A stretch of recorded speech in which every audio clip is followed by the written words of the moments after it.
and Senator for Vihiga, then we have Nyati, the governor of Governor James Orengo needs no introduction. Next to him is Honorable Anthony Kibagendi, Member of Parliament, Kindiki Church South. We have Mzee Mzima here, the boxer himself, Honorable former MP Makadara. Then we have the newly minted leader of the majority in the National Assembly, Member of Parliament, Super South, Secretary General of the Azimio Coalition, the Honorable Karoli Mondi is here. Then we have kijana mdogo sana, anaitwa Obadia Barongo, the Machoke. Then we have my brother Mboko, Kitutu Matala, every Clive Gisairo, and TikToker number 1, as is well known. If I have not introduced you, I will still introduce you. Brian, wait till you pass me the list of any leader that is seated maybe at the back there. I don't know who decided on this lighting, but I will trust you. There must be a reason for the theme. Now, we intend to run this program very quickly. We have a statement that we've prepared to be able to lay a basis for what we are doing here this morning.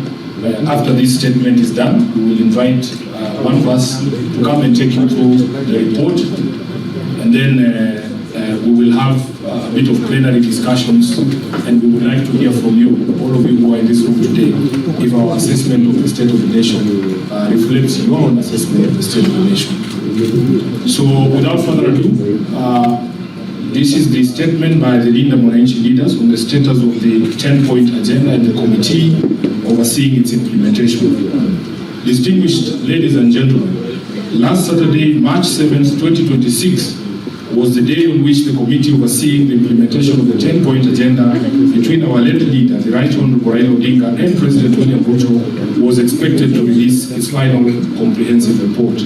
As Kenyans now know, that did not happen. And in their continued contempt of Raila's express intentions as stated in the document appointing the committee, they chose instead to do their own thing, releasing a report yesterday, not to the public as required by the appointing authority, but to a select few. The MWANANCHI leadership has long held that the mandate of that committee was limited in time and scope. When they were appointed, it was stated in plain English that they would be required to present progress reports every 2 months, with a final report on the 7th of March 2026. This finality deliberately falling neatly on the same date as the expiry of the 2 signatures of the document. Their sole mission, therefore, was to ensure implementation of the 10 items and deliver a final report on the 7th of March, period.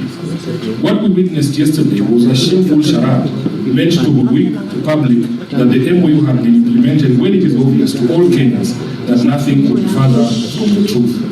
This fact became apparent in a most embarrassing manner when attendees led by the Governor, Cecily Mbarire, openly challenged the President on the contents of the so-called report. Observers would also have noted that the President purported to extend the mandate of the committee by another 60 days in the same meeting where Dr. Odinga had earlier argued that there was no time limit in the implementation of the MOU. The confusion that Kenyans witnessed at KICC yesterday is enough proof that the so-called broad-based team are aware that they are lying not only to Kenyans but to themselves. We want to also make it clear that the ODM-PG as an organ has no powers under the party constitution to make decisions such as they purported to make yesterday. You will recall that prior to and during the signing of the now expired MOU, it was the party's National Executive Committee under the leadership of the late Raila Odinga that processed and superintended the process. The purported extension is therefore ultra-vires, unconstitutional, null, and void. Be that as it may, we have also held the position that whether or not the MOU had been implemented cannot be a matter of conjecture. If abductions and extrajudicial killings stopped after the signing of the MOU, we would all know because we all live here. If counties have received 450 billion shillings in shareable revenue in the current financial year, we would all know. If indeed Ruto and his government honored their pledge to respect the identity and integrity of political parties, it will be obvious to all of us. Today, we wish to present the two reports detailing the failures in implementation of the 10-point agenda, breaking down each agenda item and the falsehoods used to wrap them. Indeed, we have noticed that at the tail end of its mandate, the committee suddenly started traveling across the country, purporting to be conducting public participation. Yet the resolution to the 10 agenda items lay squarely with the regime of President William Ruto. Our expectation was that the committee, the Honorable Karoli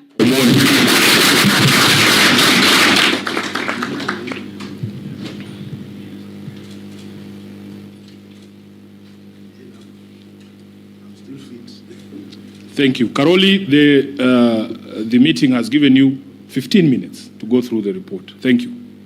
Asante sana, Bwana SG. Good morning, everybody.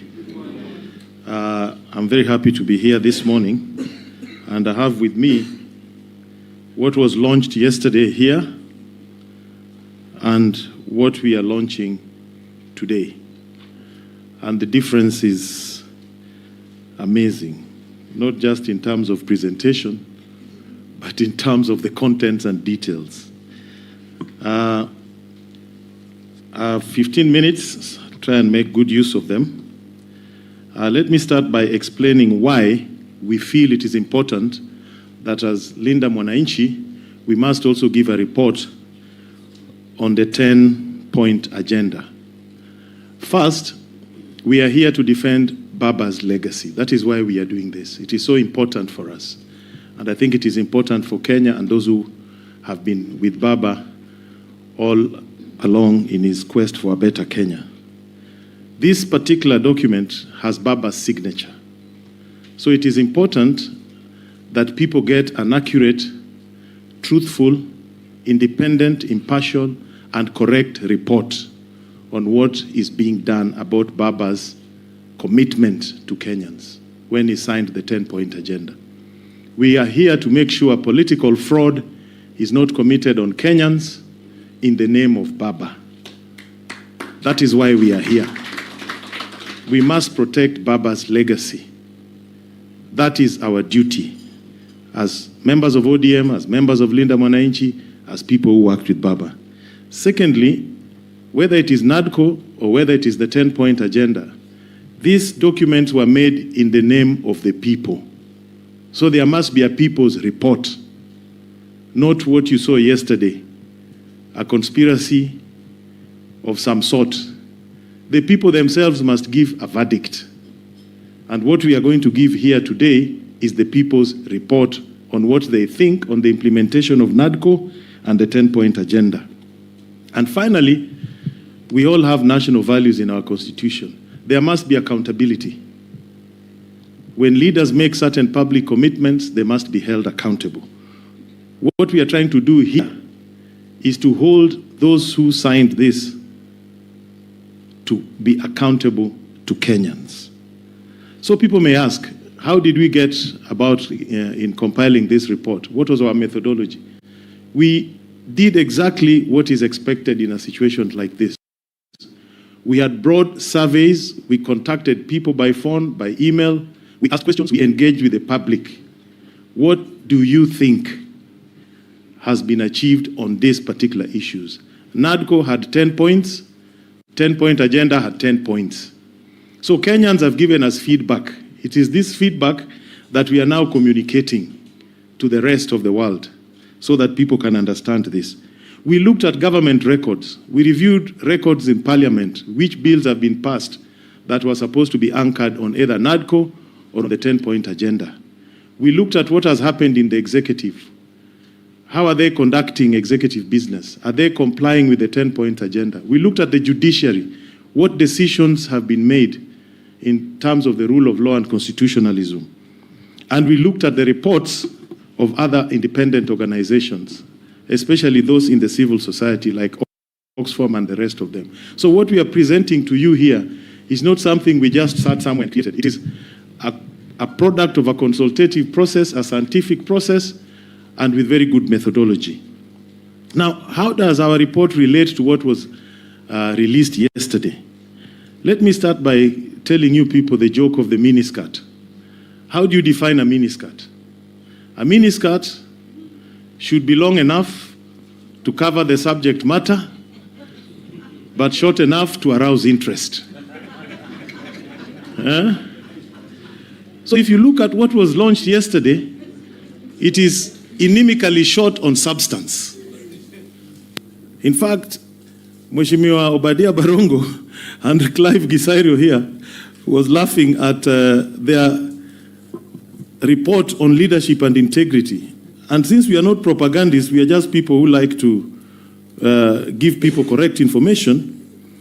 If you look at their report on page 13, this is the report on leadership and integrity. It has 2 paragraphs. First paragraph has 15 words. Second paragraph has 35 words. 50 words on leadership and integrity. So their report is short on imagination. It is short on facts, short on truth. It is basically something that is designed to mislead and misinform. If you look at ours, you can count the words for yourself, the paragraphs, so that you get an accurate representation of what it is. Secondly, we are here to separate facts from fiction. There was a lot of fiction yesterday, and we want Kenyans to get involved in politics with facts. So we will present to you the facts, and you make your judgment, and we will invite other players, civil society, to make also their own report. So you can compare their report, our report, and the civil society's report, and other people's reports, and your own report and your own judgment as a Kenyan. You must also understand that this particular agenda was time-bound. There were key performance indicators which were to drive the political engagement that was being mooted between UDA and ODM. I use the word mooted informally because it was not yet agreed. Baba had made it very clear there'll come a time when we review the union based on these key performance indicators. Then we decide whether to proceed or to withdraw or to do something else. Yesterday we were being told that this was not time-bound, that this can be implemented ad infinitum until the world ends. And you saw there was a lot of confusion. You didn't know whether UDA was representing a report on their manifesto or they were doing the 10-point agenda. You didn't know where it started and where each ended. So we will not allow them to corner us, that they set their own exam, they write their own exam, they mark their own exam, they award themselves marks. We cannot allow them. That does not happen. So we are here as the people to give them a record. Now, this report, I'll just give you some highlights, and I'll not go into details because they'll all be presented. But let's take the issue of audit of the 2022 presidential elections, what we called opening the server. There was an item like that. No work has been done on that. To date, people are asking IEBC, and we are asking them again here. If you do not address the issue of technology, not just the technology itself, but whoever supplies that technology for purposes of the next general elections, then what have you achieved? That was here. It has not been done, and they were too afraid to address it there.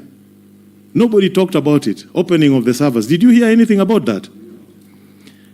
Confidence in the IEBC. They bragged that IEBC has been reconstituted. But ask yourself the question, has the new IEBC inspired confidence in the people of Kenya?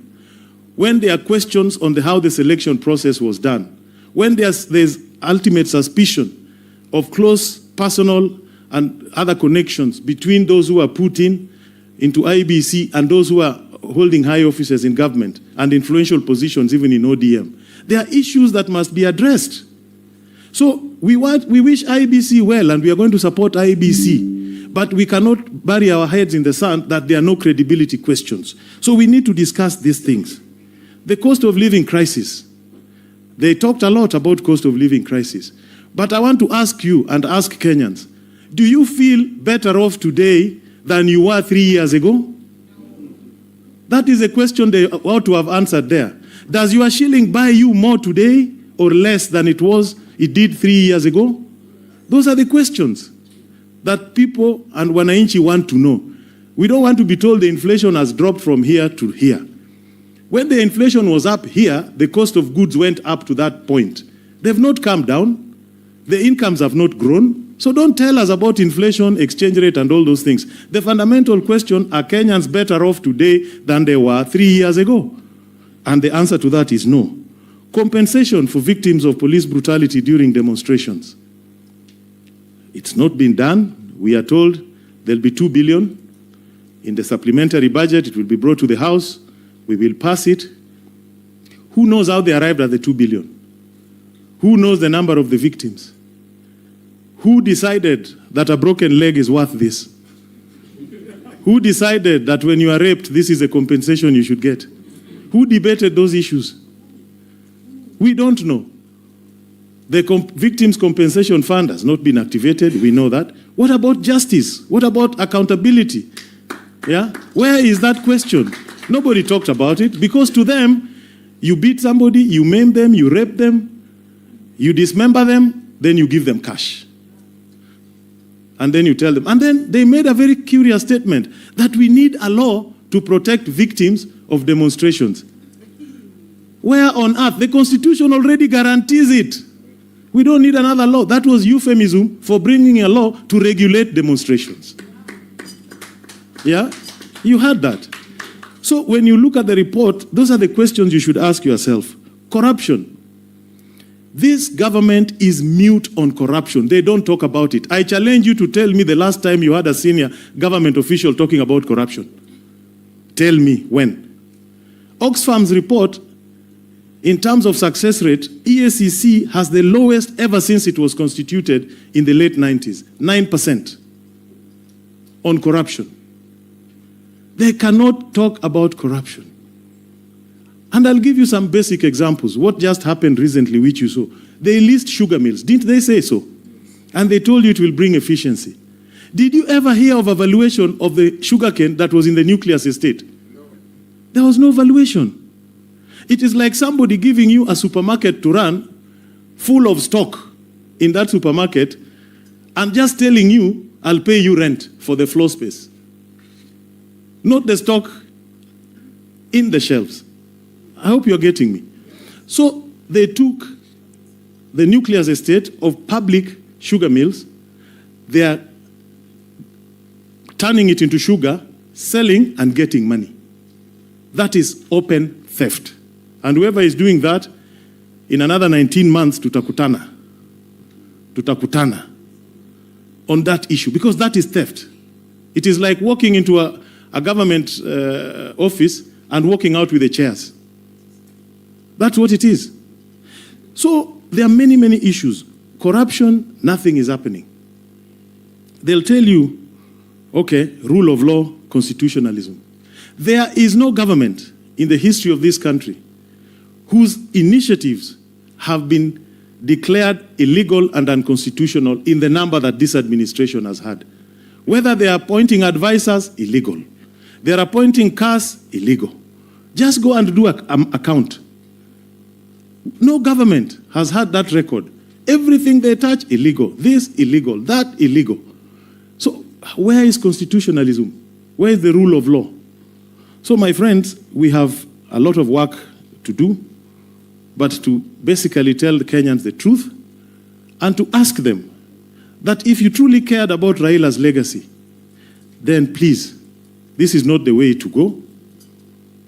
This is fraud. This is unacceptable. This is not what Baba wanted. And this is just part of the scheme, to confuse Kenyans. And I hope when they'll have an opportunity to read our report, which is here, they will know the truth. Thank you and God bless you.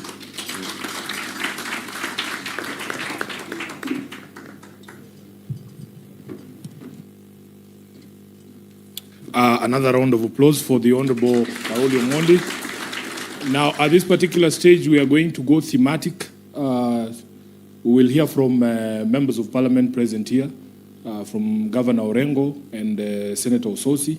And then we will hear from you as well on your assessment of the report that we are going to present here. So, Honorable Babu, let's start with you. You have 5 minutes Then we invite the next colleagues.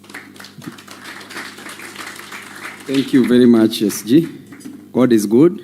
All the time. And all the time. God is good. Thank you.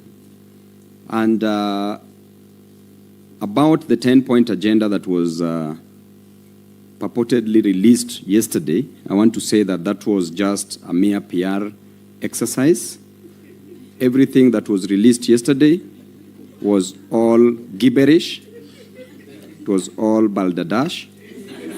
It was neither important nor detailed. The detailed parts were not important, and the important parts were not detailed. I want to talk about a few issues that I saw. Issues revolving around the 10-point agenda points to a specific thing. Jobs, jobs, jobs. Jobs for the youth, jobs for our women, jobs for our men. This nation, we were promised jobs, that we would get jobs to a tune of around 1 million jobs annually, per year. What are we seeing in return? Just PR exercise. With the issue of the jobs, because of lack of jobs, the youth are going on the streets. Because of lack of jobs, our people are suffering. People are opposing this government simply because there are no jobs that we are supposed to give to our youth, men and women in this country. We look at the important things that must be done by this government to create jobs, and they haven't considered any of them. For us to have serious jobs in this nation, we must industrialize. There must be an industrial revolution, industrialization. But the capacity, when we talk about energy as a part of the infrastructure that we have in this nation, the electricity that we produce in this country, the cost is so high. We only produce around 3,800 megawatts that cannot support industrialization in this country. Then the president was telling us that by the year 2040, we should be producing only 2,000 megawatts of electricity by the use of nuclear reactants, nuclear energy. Meanwhile, our neighbor here in Ethiopia, in 2025, launched the Grand Ethiopia Renaissance Dam. That dam alone is producing 5,150 megawatts of electricity. Kenya itself is importing 400 megawatts of electricity from Ethiopia. That dam contains 74 billion cubic meters, the capacity, and was constructed at a cost of only 4.8 billion US dollars. Then we are being told that in the year 2040, we are expecting nuclear energy at a cost of 500 billion Kenya shillings. The cost, the housing that we are doing, affordable housing, per year we are spending 120 billion Kenya shillings. In 5 years, we'll be spending 600 billion Kenya shillings. Meanwhile, affordable housing is a private good, and the role of a government is not to participate in provision of private goods, but to facilitate consumption of merit goods like education and health, and also provide public goods like roads. So you wonder, where is our priority? Where did we go wrong as a nation? That what we want to achieve in 2040, Ethiopia has already achieved by 2025. So therefore, when it comes to issue of handling jobs in this nation, we are not ready. Electricity is very costly in this nation as compared to East African countries. So without that proper energy as part of the infrastructure, we cannot create jobs. And because of that, the youth will continue rising, and the youth will continue demanding for what is rightfully theirs. Lastly, on the issue of the public debt, we were being told so many things about public debt. Everything that was mentioned about public debt yesterday is completely out of place, is completely mere statements of puff and misrepresentation of facts.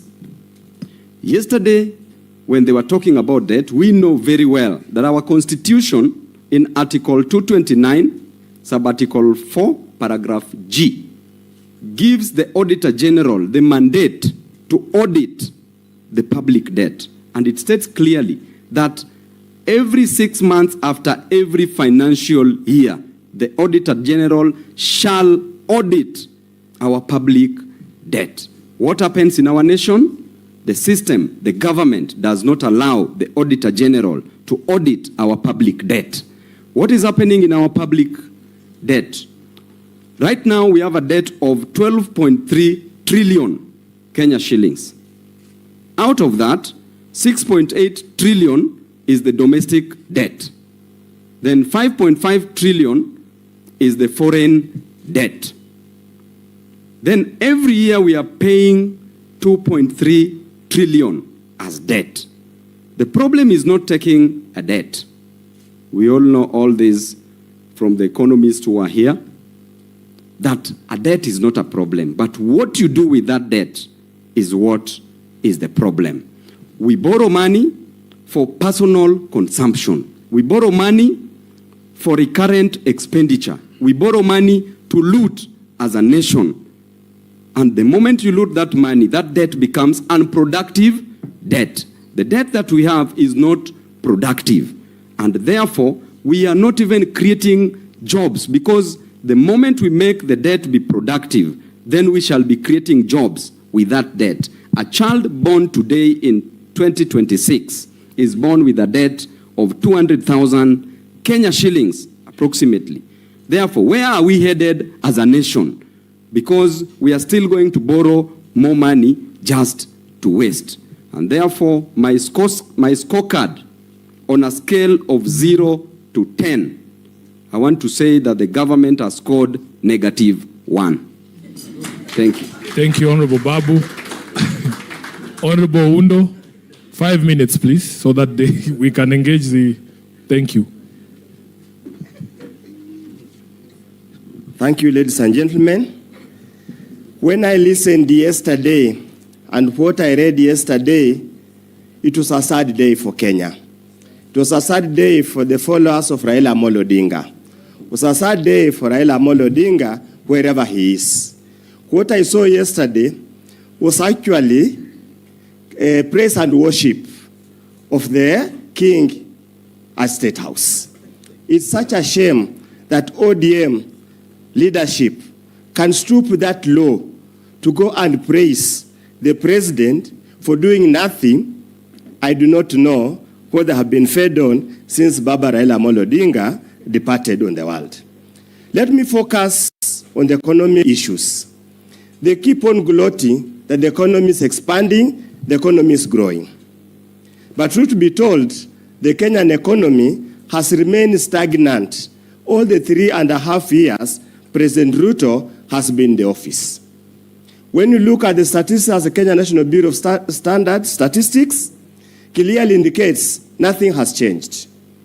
The poverty level nationally has remained about 38% out of the total population of the Republic of Kenya. There is this issue they keep on pontificating all over about the reduction in inflation rate. Kenyans, and this is where the lie lies. And it's about data produced by a credible institution, their own data, and that one of other international agencies. They keep on telling us that inflation has dropped from 9.6 to 4-point-something. That's what they keep on telling you all the time. But the truth of the matter, there's something you call non-core inflation. That encompasses food, energy, and transport. And this data is available all over. As at the end of December 2025, the rate stood at 10.1%. 10.1%. So the true inflation that affects the common mwananchi stood at 10.1% against the lies we keep on being told, 4.5%. We are being told that the economy has stabilized and has grown. And as my colleague Babu has said, how many youths have been employed? What has been the reduction in the level of unemployment? How many people are working? And what has been the change in the disposable income for the last 3 years? Many Kenyans, when you look at your pay slip, those who are lucky to have a pay slip, you can see how emaciated, how mutilated it has been from 2022 to 2026. Kenyans, the lies are becoming just too much and unbearable. As a country, as a generation, we cannot allow these lies to continue. On the issue of securitization that have been told us, you have heard what the Office of Auditor General has spoken about Talanta Stadium, what is happening in the sports fund, the blatant looting, exaggeration of the cost of the Talanta Stadium to a whopping 10 billion, where the money has been lost. Much more is going to be lost at Bomas of Kenya. Much more we are going to see in these other funny grandiose projects they are going to set up. And for record purposes, and this we have said and repeat to say, securitization is debt of record. That's the fact of the matter. It's debt of record. So the debt level of Kenya could even much more than the 12.5 trillion they keep on telling us, which again is above the threshold set under the PFM Act. So honorable Kenyans, be vigilant, keep your eyes wide, and we pray for the soul of Raila Amolo Odinga. Please reincarnate and save this country. Thank you. Asante sana. Mheshimiwa Kibagendi.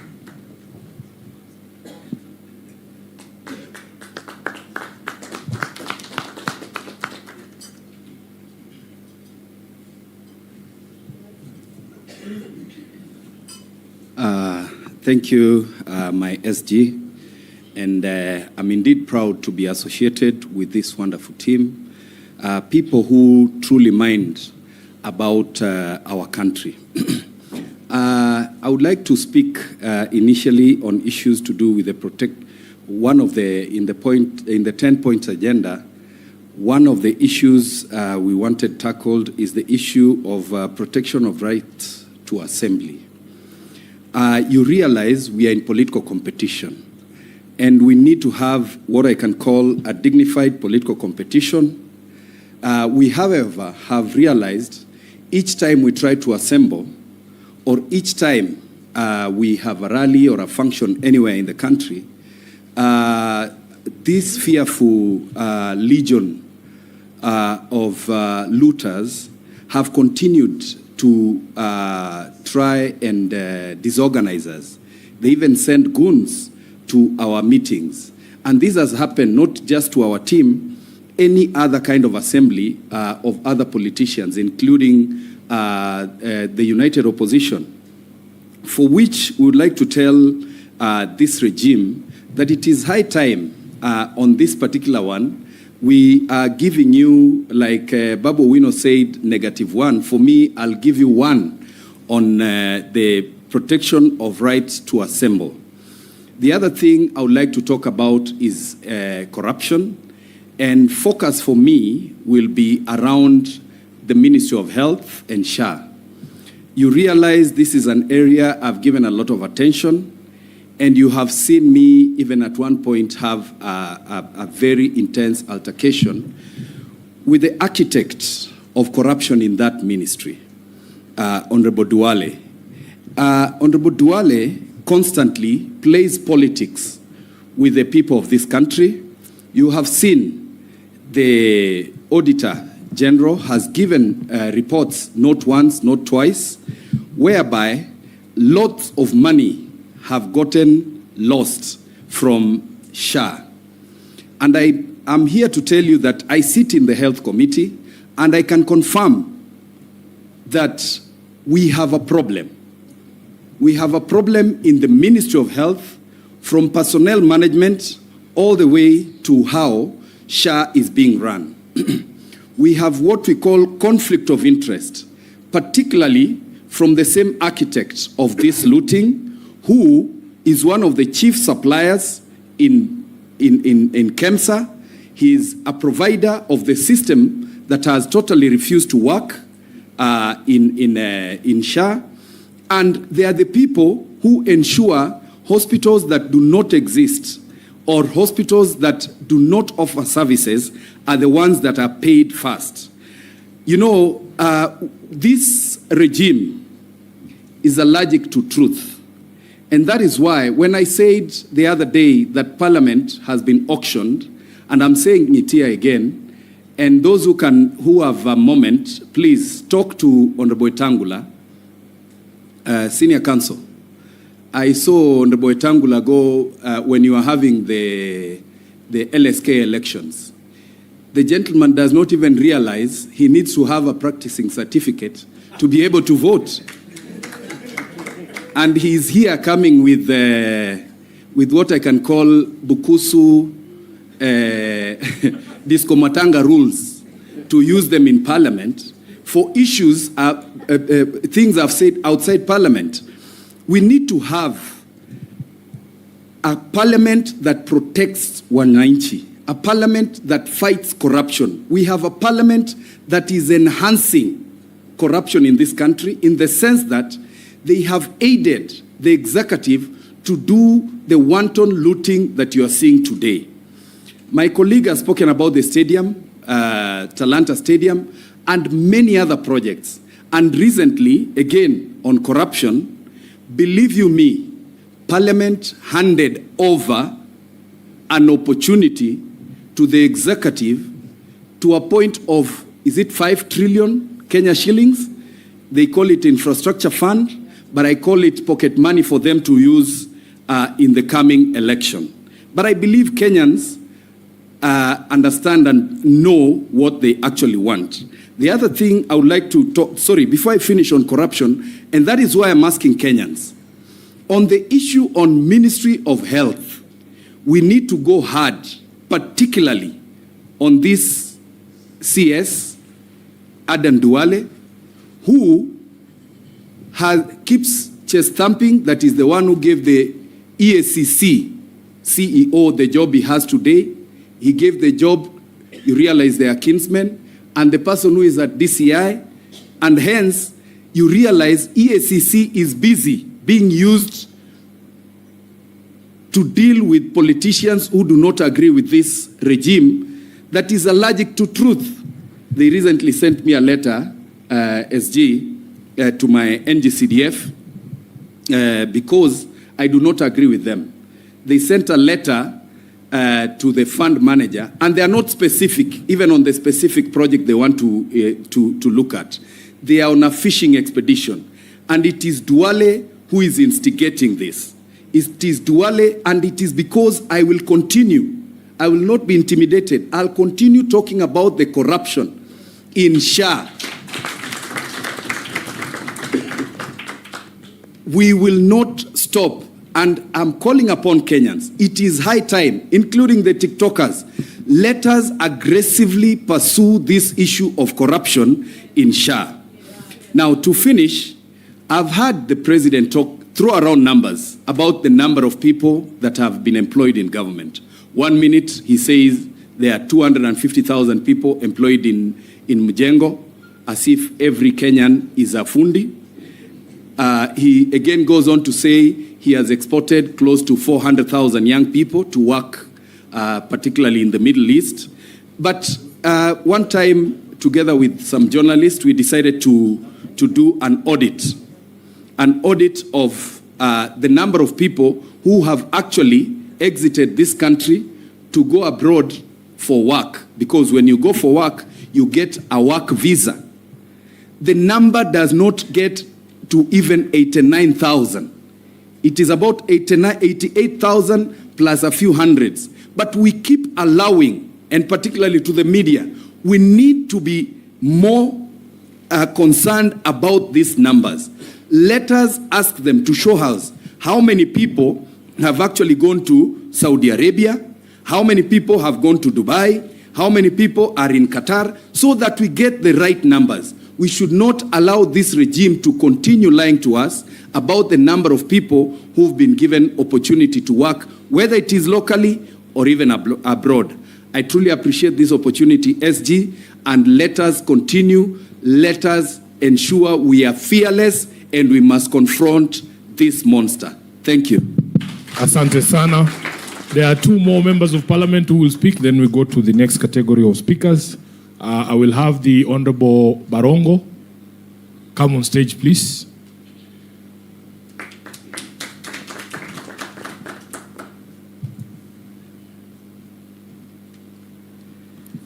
Thank you very much, Mheshimiwa Sifuna. My contribution on this topic today would be to speak about on point number 10, which is promoting sovereignty of the people and rule of law and constitutionalism. Now, dear Kenyans, I'm sure you have read in the sections of the media something that I would call passports gate.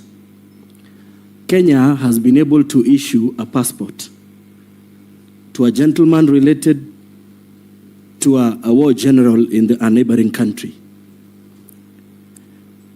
This has removed the neutrality that Kenya has had for a very long time in diplomatic circles. This action, if the country that we infringe with decides that they are going to take an action that is detrimental to our country. For example, you understand that these neighboring countries also import our tea. Now, if they decide to ban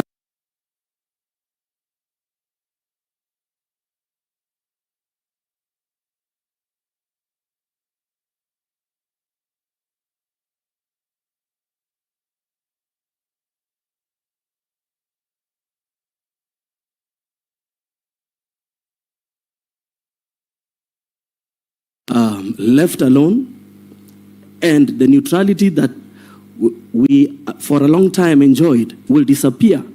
Kenyans going into other countries will now go through a multiple layer of security checks, which we did not have previously. Does this really help Kenyans, or it leaves us poorer than we used to be? Now, also on the right to peaceful assembly, just this morning, the state again has sent goons to this venue to come and interrupt what I believe is a constitutional undertaking. A government that knows what it is doing should not be afraid of a peaceful assembly of people where we are just going to contribute to a discourse that is meant to make our country better. During our Linda Wananchi rally at Kitengela, there's a gentleman called Vincent Ayomo who was killed. What has happened? What has the government done since that loss? And as we are heading into an election, what should we expect from this government? Are Kenyans optimistic that this government is going to create an environment in which Kenyans will exercise their full rights of choosing the leaders that they desire to push this country forward? On the point around promoting and protecting young people, how does bullying wakina Zwena here when they are creating content help them? How is that creating an environment in which a Kenyan is supposed to exercise their right to oversight their own government? And how about what we are seeing the government doing, which is evicting young people from spaces in which they are doing gainful business activities to provide for their livelihoods? How does that leave Kenyans better off?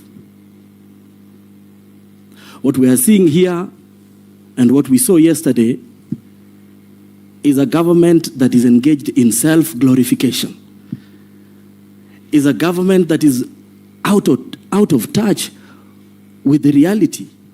We might say all of these things that we want to say here this morning. But the fundamental question we should ask ourselves is, are we better off? Are we better off? I can speak personally about my payslip. This government takes a lot of money from my payslip. It is an amount of money which, if I had, would today be employing more than 6 people on a minimum wage. How am I supposed to be happy about that? For this and other reasons and the contributions that my colleagues have made, we want to ask Kenyans not to be defeated in their minds, to maintain the vigilance at an individual level. As leaders, we can say whatever it is that we want to say here. But as Kenyans, we must decide that we want better for our country. And if we do that, we will be very ready to die standing than to die kneeling. Thank you very much. Asante sana. At this stage, I want to apologize for the gender monotony. There is a reason. Our colleagues in Parliament of the female gender have found themselves in a very tough situation. They are the focus of all sorts of intimidation from political parties. In fact, if you remember, there is a senator who was kicked out of Senate just because she appeared at a rally for the united opposition. That's not to say they are not with us. You will be very surprised. When the time comes, they will come out. When it is safe, we are creating an environment where it will be safe for everyone to come out. So, lastly, the Member of Parliament, Clive Gisairo, please 5 minutes, then we go to the next round. In the next round, you will see some bold young women who no one can threaten. They will also be speaking. Thank you. Thank you. I'm sure I'll stick to the 5 minutes, having gone to Alliance. So, firstly, I think we need to close this country for renovation. And while doing renovation, we'll start the cleanup from State House, because that's the heart of the mess of this country. One of the 10-point agendas was to stop wastage of public resources and promoting government efficiency. Listening to them yesterday, the first thing they said in stopping wastage was doing away with the spouses and all those shenanigans. You cut on spouses, but your State House budget goes up to 17 billion. I do not need to make public what I give my wife. I just need to get it for myself, and wife is taken care of. And that's what they are doing. We are not fools, and we are not going to be fooled. The young people are up to the task, and they are going to take everyone on. When you cancel foreign travel, as you said, and then you ensure the Kenya Air Force helicopter never lands. Actually, it's a touch and go for refueling. That is not cutting cost on travel. You just moved foreign and turned your counties to be the foreign nations. So when you're moving from this county, the next minute you're in the next county. And then we say we are cutting travel costs. We are not. We've actually ballooned travel costs. Tell me when you never heard of that helicopter for 72 hours, landing somewhere in this country. What's the cost of keeping a helicopter on the air? Nowadays, the pilots of that plane are most known faces other than the aide-de-camp of the president. We talked about promoting and protecting the livelihoods of the young people. We don't know this government what exactly we'll make reference to. Will it be the Hustler Fund, which none of us knows the results, the outcome, how many youth it has benefited? Can they be paraded somewhere? We see them. Or does any one of you know any? Are we going to talk about the empowerment program? Whose funding we didn't know it was coming from? Our colleagues in Parliament were all over the place with empowerment programs, spending billions of funds that nobody knows the source and the intended outcome of those level of tokenisms. Today, we are now riding on a World Bank-funded project called Nyota. It has been politicized. Why will you need to take a chopper to go launch 22,000 shillings? How crazy can you get? You know, you can be holding a doctorate degree, you can be a doctor by title. After all, can he have a photo of his classmates? We don't know where some of these titles are gotten from because the acts and actions do not reflect the title and the degrees you claim to hold. These are some of the small things that are angering the young people of this nation. And we want the anger to grow. We want the anger to manifest into serious temper. If ikiwezekana, hasira ya mkisi is now allowed in all Kenyans. We've been having the issues of teacher employment. Oh, we've employed 100,000 teachers. Cut us some crap.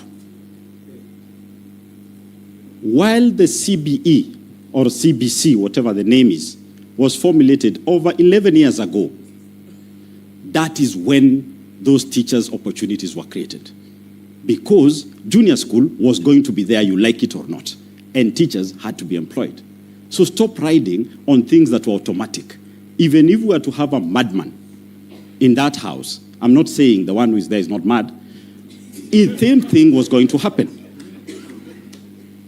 So we need to have a bigger discussion, a discussion that talks of facts and things that are actually new, creating opportunities for the young people.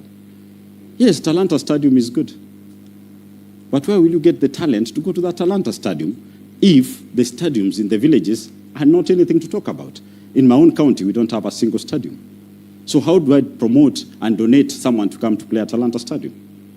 We are getting it wrong because we are so focused on not being Kenyans, but being Singaporeans. We need to be Kenyans. We need to fix the Kenyan problem.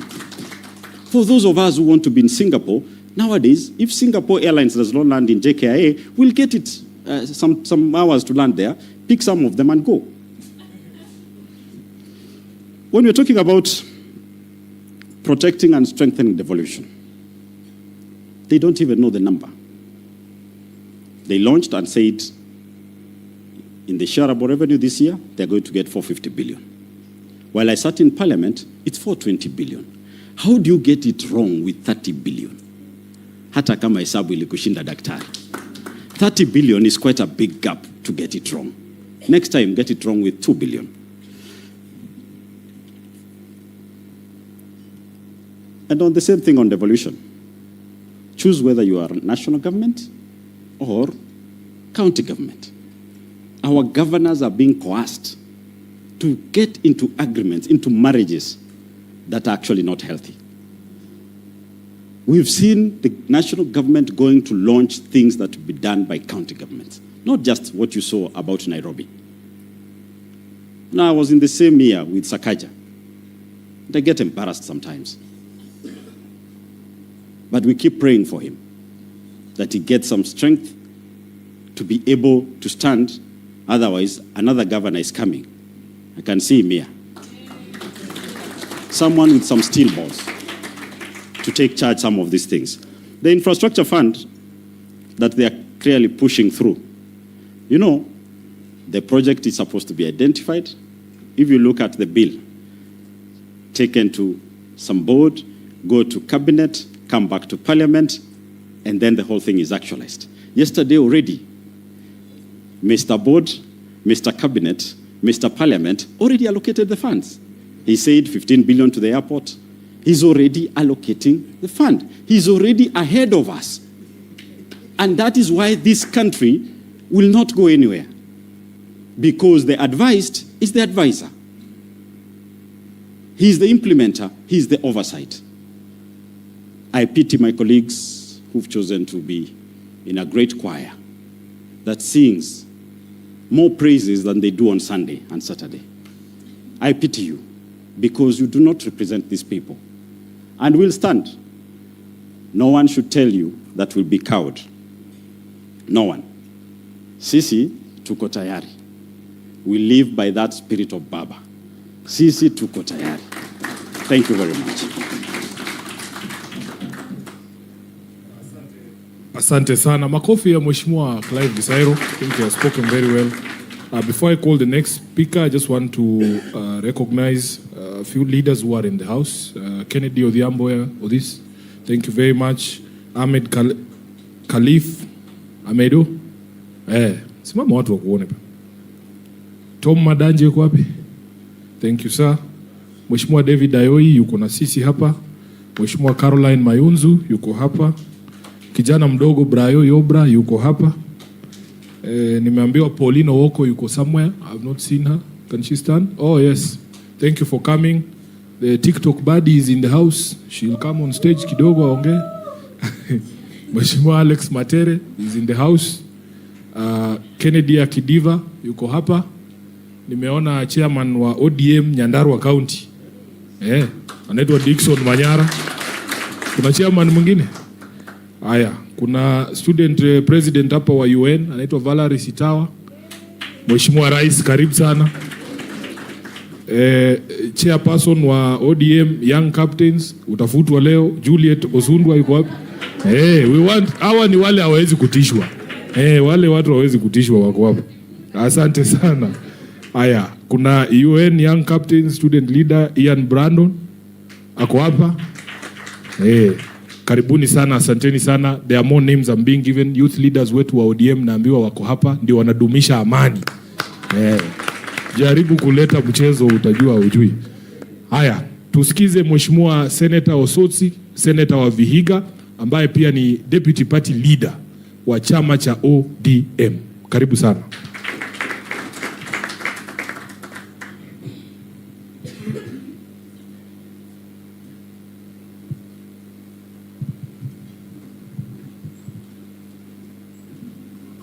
Good morning, everyone. Let me start by saying that I'm very happy this morning because when I was seated there going through the two documents, the one prepared by this Kenya Kwanza government and the other one prepared by Linda Mwananchi, I could see that indeed Linda Mwananchi is the government in waiting. Because if you look at what these people released yesterday, then you wonder what they had been doing for a whole year. And in fact, one of the resolutions of this gathering should be that Senator Zani-led committee should be surcharged for spending public money and doing nothing. But let me say this. During the funeral of our late party leader, Raila Amolo Odinga, I was given a chance to address the gathering. And I said that the greatest gift William Ruto was to give to Raila Amolo Odinga was not offering him a state burial, but implementation of the 10 points agenda. It is sad that more than 3 months after Raila was put to rest, our president has done nothing. And instead, yesterday, he paraded himself there to talk about what he has achieved, which was full of lies as a president, but not the specific issues in the 10 points agenda. I am happy today, wherever he is listening to us or watching us, he can see we are now telling him what he should have done. Let me now go to the issues. Let me start by devolution. Strengthening devolution. I heard them talk yesterday, how they are dispersing enough funds in time to counties. And it is sad that I saw a group of governors there clapping. When they know the truth, Governor Orengo is here, he will tell you. Senator Sifuna is here, he will tell you. Counties go for 3-4 months without disbursement from the national government. And they were seated there clapping to the falsehood that they get money in time. In the 10 points agenda, Raila wanted our counties to get a minimum of 450 billion shillings. But that 450 billion shillings was tied to the financial year 2024-2025. But 2024-2025, we got less money. The following year, which was financial year 2025-2026, instead of giving us 450 billion, which the senators had pushed hard, they gave us 415 billion, less by 35 billion. Now, 2026-2027, contrary to what William Ruto was telling us yesterday, we have now just processed the budget policy statement. It is talking of 420 billion shillings. Yesterday, the National Assembly passed the Division of Revenue Bill with 420 billion. So why is this man lying to us in daytime that he's going to give us 450 billion when in the BPS it is 420, when in the Division of Revenue Bill it is 420? See you in Mwongo. Still on devolution, he promised Kenyans that all devolved functions shall be transferred. We are sitting here, instead of him transferring functions to counties, he is taking over the functions of counties. You can see this stampede to build the markets in our counties. Those markets are not built by governors. They are built by William Ruto using revenue from housing levy. We are seeing the so-called industrial park, and this is going to be a white elephant in our counties. Who is doing it? National government.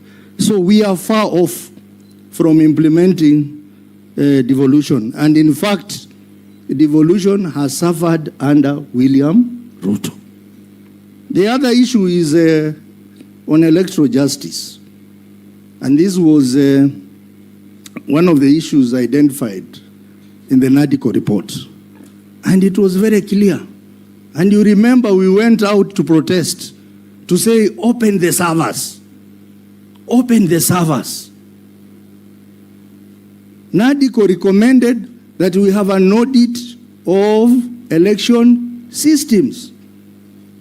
What has happened so far? Nothing. Even the recommendation to set up a committee of experts from ODM and from Kenya Kwanza. ODM presented a name of retired Attorney General Amos Wako to that committee of experts. UDA or Kenya Kwanza has not even submitted their name. And now, we are now being told that the company that was involved in election malpractice, Smartmatic, was irregularly brought back just before Marijan left. Just before Marijan left, they extended their contract. So nothing has been done so far on that. And that, William Ruto did not speak anything. On the matter of youth, promoting and protecting the livelihood of young people, I want to say that the gift that this government should have given the youth of this country is to implement the provision of Article 100 of the Constitution. They have not done anything on that. They told us about hustler. They are no longer talking about hustler nowadays. Instead, for conveniency, they have jumped onto Nyota program. They are now moving around the country saying we have brought Nyota. Nyota is a World Bank program. William Ruto should tell us what he has done for the young people of this country. Even hustler now, no one knows how much money has been raised, who is borrowing. It is a fraud. Lastly, on the issue of the right to assemble, you have seen for yourself. Even today in the morning, they wanted to disrupt this assembly by bringing goons. You have seen what they have done to our meetings. That one, we cannot even talk about it in terms of implementation.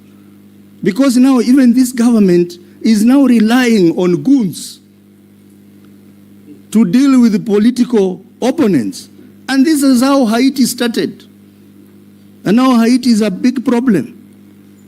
So we are saying on this one, nothing has been done. And this team is going to join the Gen Zs during the June anniversary.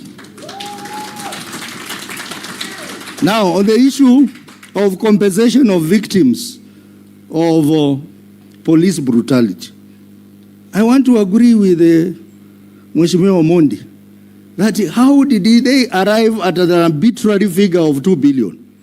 How did they cost it? Because we are told over 250 youth were killed. How did they arrive at 2 billion? How did they do the assessment? We also have so many of our youth who are languishing in prison. Even as we talk about a deal between ODM and UDA, our youth are in prison. Our youth are facing court cases, and there is no one to represent them there. How are we going to deal with that? And we reject compensation without justice. There can never be compensation without justice.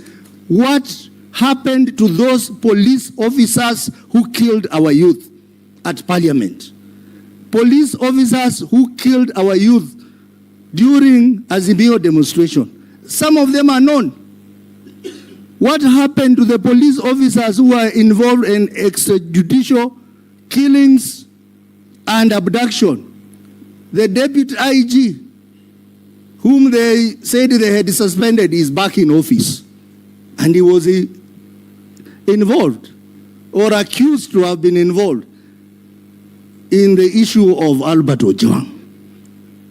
So, Kenyans, I hope you are listening. I hope you listen to the lies that were made to us. But we are here to say, we will pursue the dream of Raila Amolo Odinga, which is envisaged in the 10 points agenda to the end. Thank you very much, and God bless you. Now I want to invite on stage the last leader from our side, the governor for Siaya, the Honorable James Orengo. And as he comes, there's names have been given here. The youth leaders led by Daddy are in the house. Daddy Okumu is from the Great North. Mandela, Evanso, Balotelli, Fanon, Eriko, Ngule, Engineer Pete, yuko hapa. Na director wa CMD, Frank Mukwanja, has joined us here. Mpige makofi. Asante sana. Thank you, ladies and gentlemen and comrades.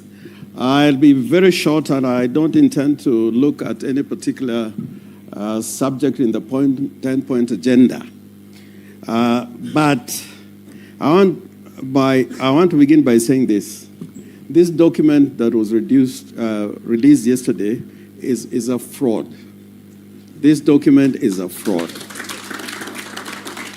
And it is a shame that the largest party in the Republic of Kenya, purportedly, because I still recognize Edwin Sifuna as the Secretary General of ODM,